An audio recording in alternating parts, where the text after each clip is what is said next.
শুক্রবারে বসে, আবার এমনি করে রবিবারে বসে, এমনি করে কিছু সপ্তাহের ভিতরে দুইটা দিন নির্ধারিত করিয়া বাজার রয়েছে, আছে কি আছে না? ওই বাজারের মধ্যে এক ভিক্ষুক, তার হাত নাই পা নাই, দুইটা হাত নাই দুইটা পা নাই, 8 থেকে 10 বছরের একটা ছোট বাচ্চা মেয়ে ব্যাংকের মধ্যে ওই ভিক্ষুককে বসাইয়া পিছন দিক থেকে ওই বাচ্চা মেয়েটা কাঁদতেছে, টাকা দিতেছে, আর ওই ভিক্ষুক মুরব্বী লোকটা ব্যাংকের মধ্যে বসিয়া মানুষদের দাঁড়ে দাঁড়িয়ে দুয়ারে দুয়ারে দোকানে দোকানে হাত পাততেছে আর বলতেছে, একটা পয়সা দেন, সাবধান বেয়াদবি করিয়েন না, একটা পয়সা দেন, সাবধান বেয়াদবি করিয়েন না। এখন প্রশ্ন জাগছে, হুজুর দুনিয়া জুড়ে কত ভিক্ষুক দেখলাম, মানুষ দাঁড়িয়ে ঘুরে দুয়ারে দুয়ারে ঘুরে, আব্বার নামে দান করেন, আল্লাহর রাস্তায় দান করেন, সন্তানের নামে দান করেন, মুর্দা দানের মাগফিরাতের জন্য দান করেন, কিন্তু এই কথা কোনদিন শুনতে, ওই কথা কোনদিন বলতে শুনি নাই যে বলে একটা পয়সা দেন, সাবধান বেয়াদবি করিয়েন না। কথা বলেন ঠিক না? আমরা দুনিয়ার জন্য যত ভিক্ষুক দেখেছি, প্রত্যেকটা ভিক্ষুকই বলে যে আব্বা আম্মার নামে দেন, আখিরাতের জন্য দেন, আল্লাহ রাস্তায় দেন। কথা বলেন ঠিক? কিন্তু আমরা এরকম শুনছি যে একটা পয়সা দেন, সাবধান বেয়াদবি করিয়েন না, এরকম শুনছি না? আপনারা হয়তো শুনতেও পারেন, আমি শুনি নাই। আপনারা শুনছেন? না।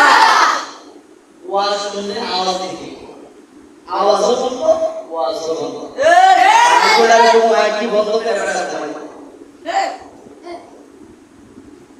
এখন শুন,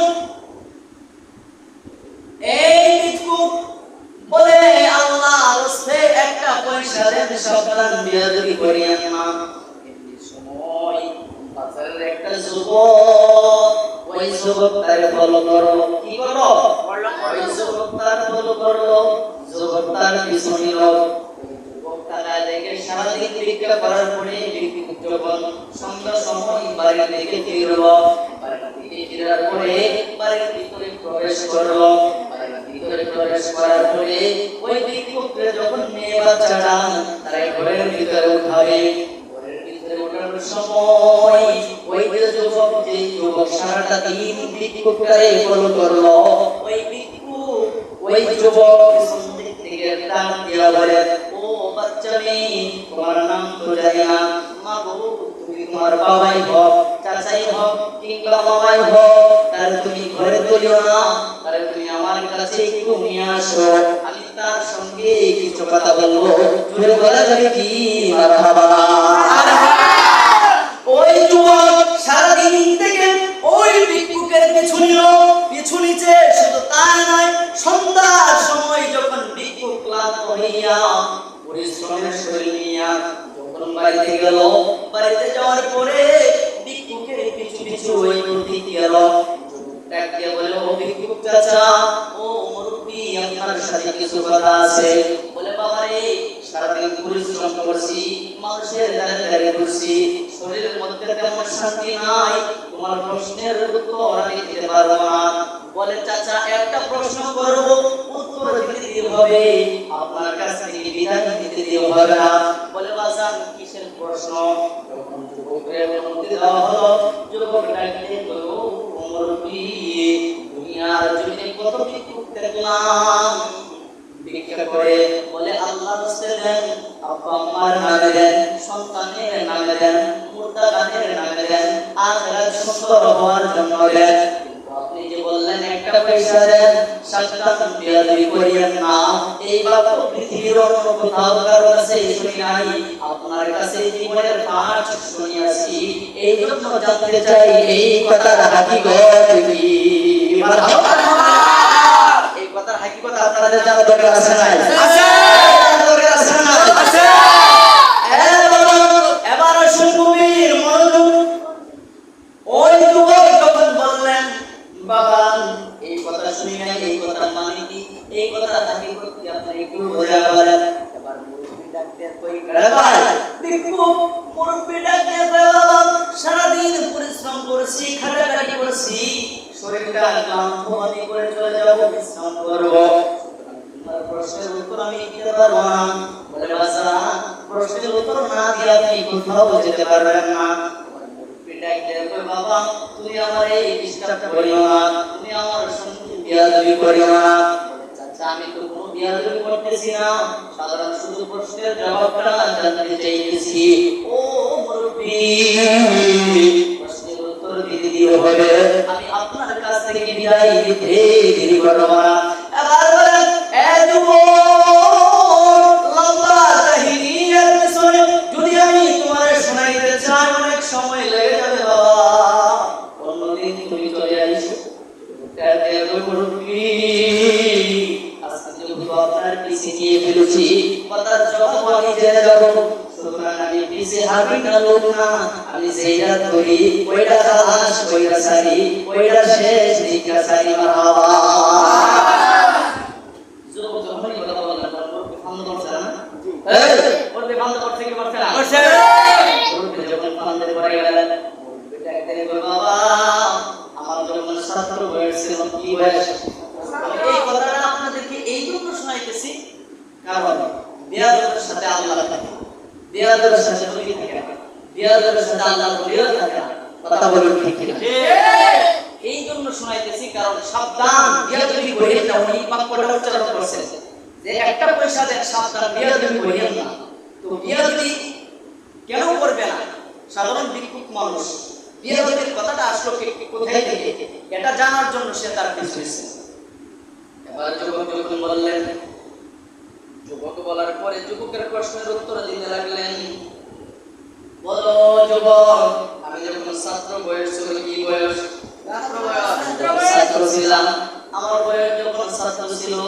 তখন আমি প্রাইমারি পাস করলাম প্রাইমারি পাস করার পরে যখন হাই স্কুলে ভর্তি হইলাম হাই স্কুলে ভর্তি হওয়ার পরে আমার আব্বা ছিল খুব প্রভাবশালী 10-20টা গ্রামের মাতবর ছিলেন এমনকি 4-5টা স্কুল হাই স্কুলের সভাপতি ছিলেন আমার আব্বা ছিল প্রভাবশালী আমি তার ছিলাম একমাত্র ছেলে যখন আমার ছাত্র বয়স ছিল ছাত্র বয়স থাকাকালীন আমি যখন ওই যে একটা দিন রয়েছে যেই দিনটার মধ্যে সকল ছাত্ররা বিয়াদবি করে অনুষ্ঠান করে উল্লাস করে শুভ উদযাপন করে কিন্তু ওই দিনে বিয়াদবি করলে ওই দিনে শুভ উদযাপন করলে মুরব্বিরা স্কুলের শিক্ষকরা কোনো বিচার করে না এমন একটা দিন রয়েছে ওই দিনটা যখন চলে আসলো ওই দিন আসার পরে আমি আমার বন্ধুদেরকে লইয়া এমনি করে আমার স্যার শিক্ষক যে শিক্ষক চেয়ারের মধ্যে বসে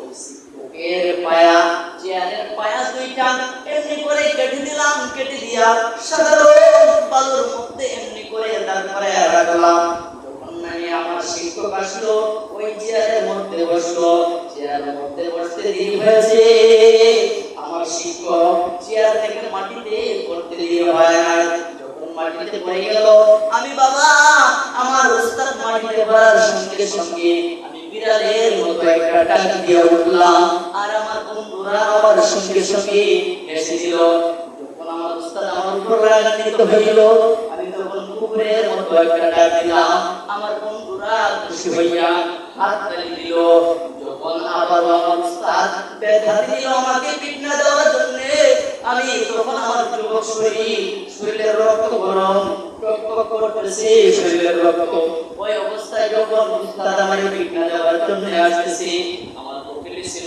টেনিস বল ওই টেনিস বল দিয়া আমি আমার উস্তাদের কপালের মধ্যে মেরে দিলাম কপালের মধ্যে মাটি দিয়ে হয়েছে উস্তাদের কপাল ফাটতে দেরি করে নাই উস্তাদের কপাল ফাটতে দেরি হয়েছে ওই ফাটা জায়গা থেকে রক্ত বাইর হইতে দেরি করে নাই এমনকি আমার উস্তাদ বেহুশ হইয়া দুনিয়ার জমিনে পড়ে গেছে নাউজুবিল্লাহ কত আঘাত সে করছে তখন উস্তাদ আমার বেহুশ যখন উস্তাদ বেহুশ হয়ে গেছে উস্তাদ বেহুশ হওয়ার পরে এখন আমার মাথার মধ্যে হুঁশ আসছে এখন তো সবাই আমার করবে সবাই আমার বিচার করবে সুতরাং এখান থেকে পালানোর দরকার আমি যখন পালাইতে লাগলাম চোখে কিচ্ছু দেখি না সারা পৃথিবী অন্ধকার হয়ে গেছে ওই স্যারটা কিন্তু মুসলমান ছিলেন না, ওই স্যারটা ছিল হিন্দু, নাম ছিল হরিপদ। ওই হরিপদ স্যার যখন বের হলো, তখন আমি স্কুল থেকে বাইরে হইয়া দৌড় দিলাম। সারা পৃথিবী অন্ধকার আমার কাছে লাগতেছে। আমার স্কুলের সামনে ছিল এমনি করে কাটার একটা চোখ ছিল। আমি দৌড় দিয়া চতুর্দিকে পথ যখন বন্ধ হয়ে গেছে, চোখে অন্ধকার দেখতেছি, দূর দিয়া ওই কাটার মধ্যে পড়ে গেলাম। কাটার মধ্যে পড়ে পড়তে দেরি হয়েছে, আমার প্রত্যেকটা অঙ্গে প্রত্যেককে কাটার আঘাত দিতে দেরি করে নাই।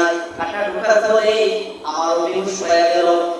যখন হসপিটালে নেওয়া হলো, আমার উস্তাদ এক হসপিটালের বেডে, আমি ছাত্র আরেক বেডের মধ্যে শুয়ে রইলাম। তাকায় দেখি আমার উস্তাদও আমার সাথে, আমিও উস্তাদের পাশে।